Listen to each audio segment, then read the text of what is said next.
State land और रोशनी land के हवाले से एक इम्पॉर्टेंट इंफॉर्मेशन है, बड़ी खबर है। सुप्रीम कोर्ट ने जो अर्जी दायर की गई थी एडवोकेट मुजफ्फर इकबाल खान की जानिब से सुप्रीम कोर्ट में, फ़िलहाल सुप्रीम कोर्ट ने जो है वो डिसमिस कर दिया है। मैं आपको पूरी खबर बताने की कोशिश करूंगा। जिस तरीके से एडवोकेट मुजफ्फर इकबाल खान ने ये कोशिश की थी अदालत आलिया में, सुप्रीम कोर्ट ऑफ इंडिया में, कि जो रोशनी लैंड के ऊपर स्ट्रक्चर्स बने हुए हैं, फ़िलहाल सरकार एंटी इंक्रोचमेंट ड्राइव में उन स्ट्रक्चर्स को ना तोड़े, उन लोगों के साथ छेड़खानी ना की जाए। लेकिन फ़िलहाल एक बड़ी दुखी खबर है और बुरी खबर है, वो ये है कि फ़िलहाल सुप्रीम कोर्ट ने मुजफ्फर खान साहब की जो अर्ज़ी थी उसे जो है वो डिसमिस किया है। और जो बेंच है वो सुनने के मूड में नहीं था और बेंच ने जो है वो कई सारे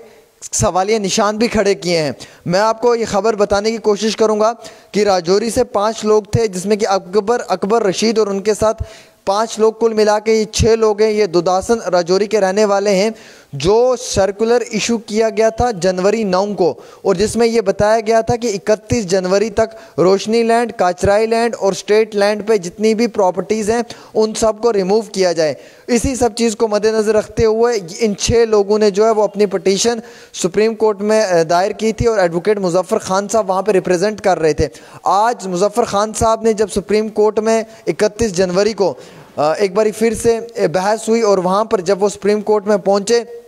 तो उन्होंने जब अपनी बात सुप्रीम कोर्ट के सामने रखी तो सुप्रीम कोर्ट ने फटकार दी है और ये कहा है कि आप ट्राइबल्स के नाम के ऊपर शेल्टर नहीं ले सकते। आप ट्राइबल्स को बीच में मुलव्विज़ या इन्वॉल्व करके ट्राइबल्स का गलत फ़ायदा नहीं उठा सकते, गुजर बकरवाल लोगों का, और ये नहीं बता सकते कि ये लोग ट्राइबल्स हैं और इस तरीके से ट्राइबल का नाम देकर आप इन लोगों को प्रोटेक्ट नहीं कर सकते। हालांकि सुप्रीम कोर्ट ने ये भी कहा कि अगर ये लोग गरीब हैं तो ये लोग किस तरीके से रोशनी वाली ज़मीन के ऊपर दुकानें बना सकते हैं और इन गरीब लोगों ने किस तरीके से रोशनी की ज़मीन पर जो है वो शॉप्स बनाई हैं। और सुप्रीम कोर्ट ने ये कहा कि हम सिर्फ आपको इतनी ही रियायत दे सकते हैं कि हम आपको कुछ वक्त दे सकते हैं, एक रीज़नेबल टाइम दे सकते हैं, आप उस वक्त में वेकेट करें, उस जगह को खाली करें। सुप्रीम कोर्ट से बड़ी फटकार लगी है और मैं आपको ये बताना चाहूँगा नाजरीन कि जिस तरीके से लोगों को एक उम्मीद थी कि सुप्रीम कोर्ट की जानिब से रोशनी लैंड को लेकर जो है वो रियायत दी जा सकती है, लेकिन सुप्रीम कोर्ट ने सुनने से इनकार किया। बेंच ने सुनने के मोड में नहीं था। बेंच ने इस केस को और अदालत आलिया ने इस केस को डिसमिस किया और उन्होंने अपनी जो है वो अर्जी विड्रॉ की, यानी कि वहाँ से भी अब दरवाजे बंद हो चुके हैं। अब सरकार खतरनाक मूड में है और आते दिनों में रोशनी लैंड के ऊपर जो प्रॉपर्टीज़, जो स्ट्रक्चर्स बने हुए हैं उनके साथ भी छेड़खानी की जा सकती है। हालांकि मैं आपको ये बताना चाहूँगा कि इस वक्त उन्होंने ये कहा कि जिन लोगों ने भी रोशनी स्कीम के तहत रोशनी लैंड के ऊपर जो बड़े बड़े स्ट्रक्चर्स बनाए हैं वो कोई छोटे लोग नहीं, वो बिग शॉट्स हैं, वो बड़ी मछलियां हैं और उन लोगों ने जो है वो बड़े लेवल के ऊपर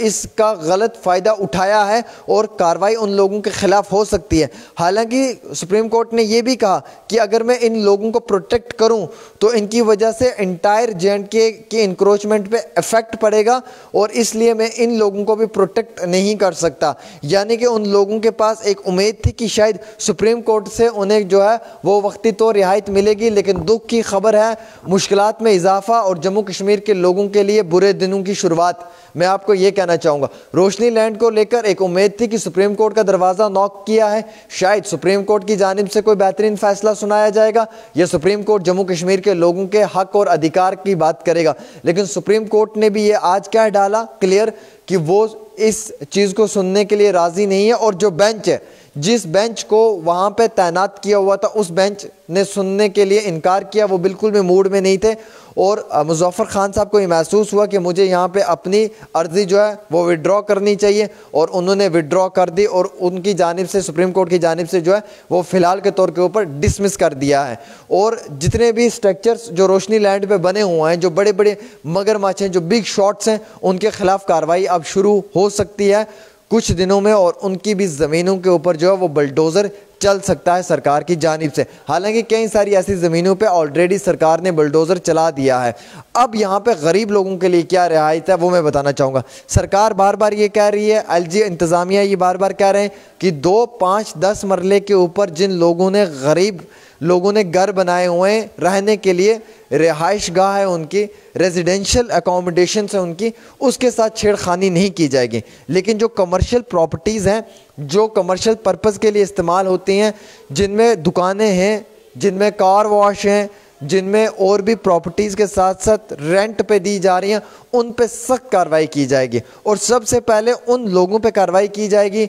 जिन लोगों ने लीज़ पे सरकार की ज़मीन को लिया है, 40 साल गुजर चुके हैं और ज़मीनें वापस नहीं दे पा रहे हैं, बल्कि लीज़ को एक्सटेंड करने की कोशिश कर रहे हैं या फिर उस लीज़ का गलत फ़ायदा उठा रहे हैं। सरकार उन लोगों के ख़िलाफ़ सबसे पहले कार्रवाई करेगी। ये सरकार ने मन बना लिया है कि जिन लोगों ने लीज़ लेकर जो है वो ज़मीन का गलत फ़ायदा उठाया है और उस ज़मीन के ऊपर बड़े बड़े स्ट्रक्चर्स बनाए हुए हैं, बड़ी बड़ी इमारतें बनाई हुई हैं, सरकार कहती है कि हम सबसे पहले उन्हीं लोगों पे कार्रवाई करेंगे। उसके बाद काचराई लैंड वालों पे कार्रवाई होगी, जिन लोगों ने काचराई ज़मीन का जो है वो गलत फ़ायदा उठाया है और सरकार की लिमिटेशंस और सरकार